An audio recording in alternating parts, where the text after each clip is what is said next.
नमस्कार मित्रों, जय श्री कृष्णा, राधे राधे। स्वागत है आपका हमारे इस हर इंसान अकेला है 923 यूट्यूब चैनल पर।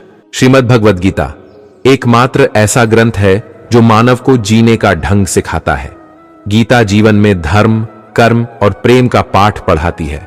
श्रीमद् भागवत गीता का ज्ञान मानव जीवन और जीवन के बाद के जीवन दोनों के लिए उपयोगी माना गया है। गीता संपूर्ण जीवन दर्शन है और इसका अनुसरण करने वाला व्यक्ति सर्वश्रेष्ठ होता है। भागवत गीता का 7 श्लोक जो हर मनुष्य की जिंदगी बदल देंगे। तो चलिए मित्रों, वीडियो को शुरू करते हैं। पहला उपदेश, इस सृष्टि में जो जन्म लेता है वह निश्चित रूप से मृत्यु के अधीन हो जाता है।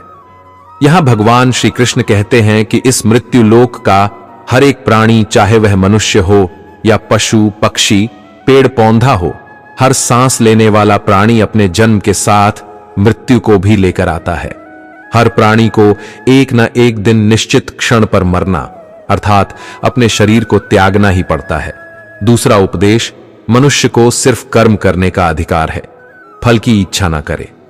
भगवान श्री कृष्ण कहते हैं कि मनुष्य को चाहिए कि फल की इच्छा त्याग कर कर्म को अपना धर्म समझकर करें, क्योंकि जो भी मनुष्य फल प्राप्ति की इच्छा करता है उसका मन फल के बारे में सोचकर अपने कर्म और कर्तव्य से विचलित हो जाता है और उस इंसान को फल की प्राप्ति नहीं होती है जिसकी उसने इच्छा की हुई थी। इसलिए भगवान श्री कृष्ण कहते हैं कि मनुष्य सिर्फ कर्म कर सकता है, फल कदापि मनुष्य के अधीन नहीं है। जो लोग फल की इच्छा से ही कर्म करते हैं वो लोग सुख दुहक आदि के चक्र में फंस जाते हैं और उनके मन की शांति नष्ट हो जाती है। मनुष्य अपने फल की इच्छा को त्याग कर कर्म को अपना धर्म समझकर करे तो उसको फल अवश्य मिल जाएगा, परंतु उस फल को वह व्यक्ति विधान की इच्छा समझकर स्वीकार कर ले। और ज्ञानी व्यक्ति भी इसी युग को अपनाकर कर्मयोगी बन जाते हैं।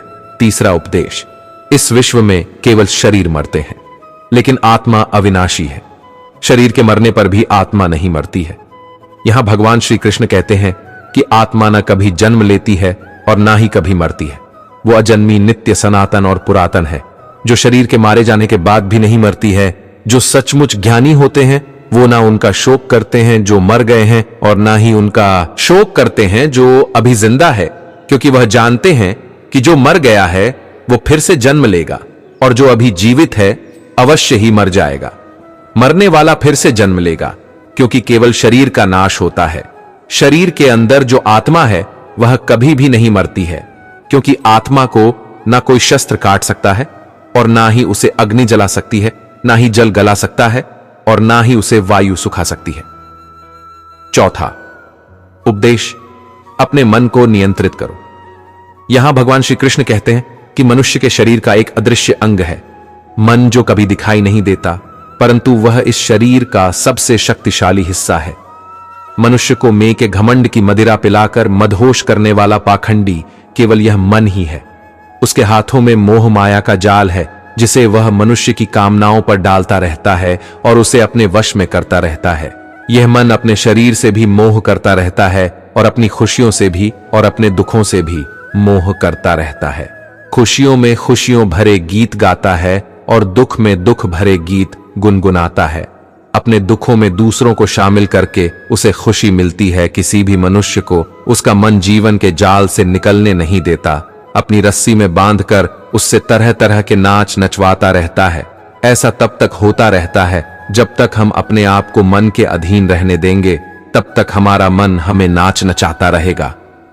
मनुष्य का मन मनुष्य को इतनी फुर्सत भी नहीं देता कि वह अपने अंदर में झांककर अपनी आत्मा को पहचाने और अंदर जिस परमात्मा का प्रकाश है उस परमात्माकार करे। पांचवा उपदेश, हमारा शरीर और मन कैसे काम करता है। भगवान श्री कृष्ण कहते हैं कि मनुष्य का शरीर एक रथ के भांति है। जैसे आंख, कान, नाक, जीभ और त्वचा आदि इन इंद्रिय घोड़ों को जो सारथी चलाता है वह सारथी ही हमारा मन है और उस रथ में बैठा हुआ स्वामी वही आत्मा है। मनुष्य की इंद्रियां विषयों की ओर आकर्षित होती रहती है और यह तब तक हो सकता है जब तक जीवात्मा अपने मन को काबू में न लाए। जब तुम स्वयं अपने मन के अधीन न रहकर अपने मन को अपने अधीन कर लोगे तो वही मन एक अच्छे सारथी की तरह तुम्हारे शरीर रूपी रथ को सीधे प्रभु की शरण में ले जाएगा।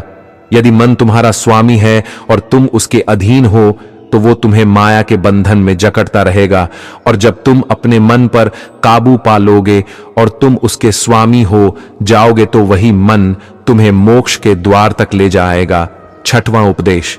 भगवत गीता के अनुसार इस दुनिया में 3 प्रकार की खुशी होती है। तामसिक खुशी। पहले प्रकार की तामसिक खुशी हमें ज्यादा सोने से या हमें ज्यादा आलसी होने से मिलती है, यानी आराम करने वाली खुशी। राजसिक खुशी। दोस्तों, हमें राजसिक खुशी किसी मटेरियल गोल को अचीव करने के बाद मिलती है, जैसे कि पैसे कमाना, गाड़ी खरीदना, दारू पीना आदि चीजें करने से जो हमें खुशी मिलती है वो राजसिक खुशी कहलाती है। सात्विक खुशी, ये जो तीसरे प्रकार की खुशी होती है ना, उसे सात्विक खुशी कहते हैं। भगवत गीता यह कहती है कि तामसिक और राजसिक यह दोनों खुशियां अस्थायी होती हैं, पर सात्विक खुशी है जो हमें जहर की तरह लगती है लेकिन बाद में वो अमृत की तरह लगने लगती है। सातवां उपदेश। एक ही कर्म किसी के लिए पाप बन जाता है और दूसरे के लिए उन्हें पुण्य बन जाता है। दोस्तों, एक मनुष्य किसी कमजोर और बूढ़े व्यक्ति का धन लूटने के लिए उसकी हत्या कर देता है तो उस व्यक्ति को निश्चित ही उसके द्वारा किए गए कर्म का पाप लगता है। और यदि दुष्ट मनुष्य किसी के साथ जबरदस्ती बलात्कार करने की कोशिश कर रहा है तो उसकी रक्षा करने के लिए अगर कोई व्यक्ति उस दुष्ट मनुष्य की हत्या कर देता है तो उसका उसे पाप नहीं लगता है बल्कि पुण्य लगता है। दोस्तों, कर्म तो वही रहा, किसी की हत्या करना, परंतु उस कर्म के पीछे की भावना क्या है और मारने वाले की नीयत क्या है, इसी के फर्क से एक ही कर्म किसी के लिए पाप हो सकता है और दूसरे के लिए पुण्य हो सकता है।